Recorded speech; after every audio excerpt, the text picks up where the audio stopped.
Hey there, Zack Henderson here, and in today's video, we're taking a look at the hanging leg raise, one of the very best core exercises you can do, and one that carries a ton of benefits for more than just your abs. A strong core is foundational to a strong body, and the strength that you'll develop through leg raises will translate to your performance across all sorts of lifts, from your push-ups and pull-ups to your squats and deadlifts. For aesthetics and bodybuilding purposes, the leg raise can be used to hypertrophy or grow the abdominal muscles. Plus, the full hanging leg raise provides a great dynamic stretch for the posterior chain muscle groups of the hamstrings, hips, low back, and lats.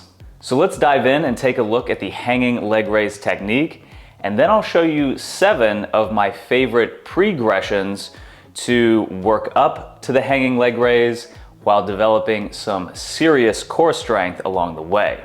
Hop up on a bar with a shoulder width or narrower grip.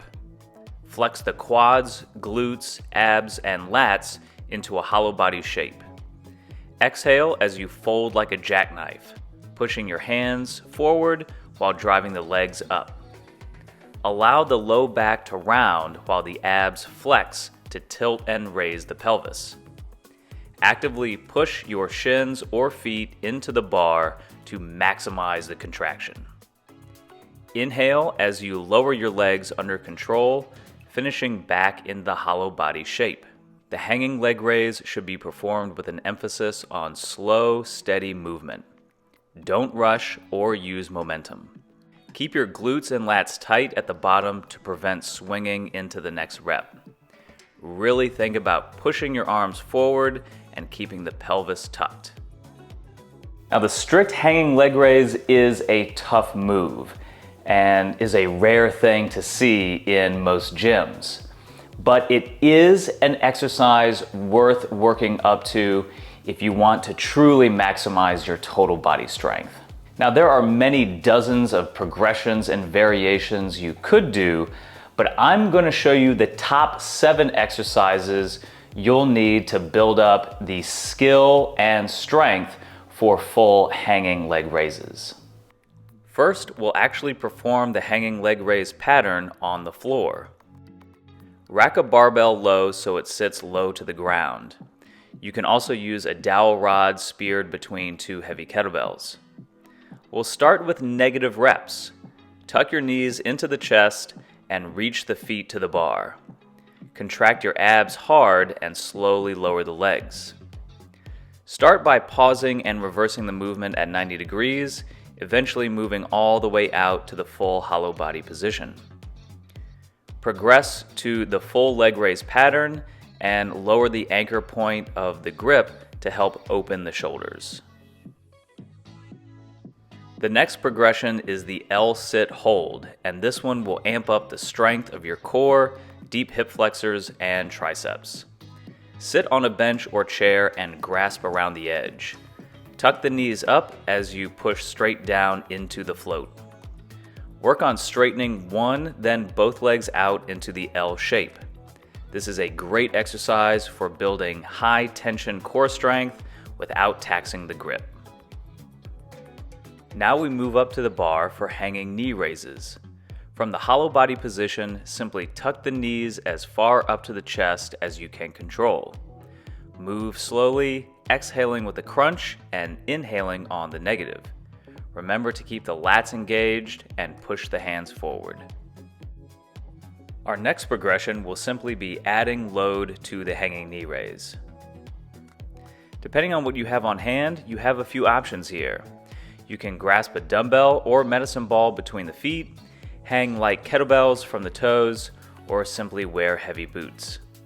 This step will help solidify your hollow body shape, overload your grip, and strengthen the hip flexors and low abs.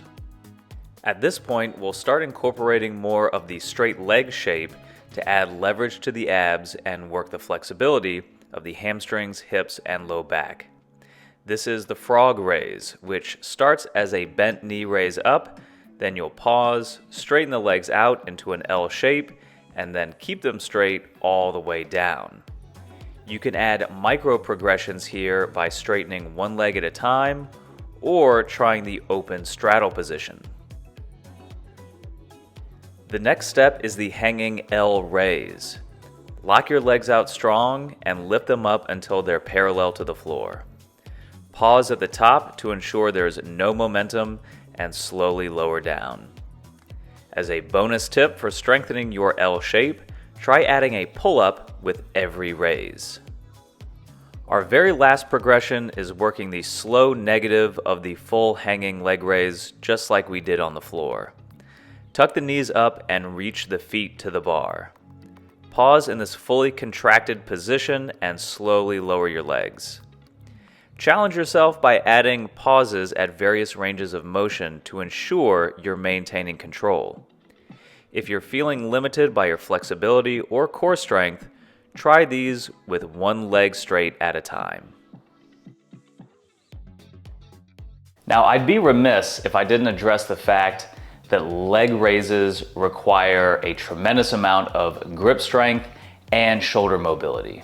And while that's part of the total package of benefits you'll get from these progressions, I'd also like to point out that you can remove the grip and shoulder considerations and still get in some great core work by performing many of these exercises on a captain's chair, parallel dip bars, or while using arm straps. From a programming standpoint, treat the leg raise and its progressions like any other strength lift, performing 3 to 8 repetitions for 3 to 5 sets.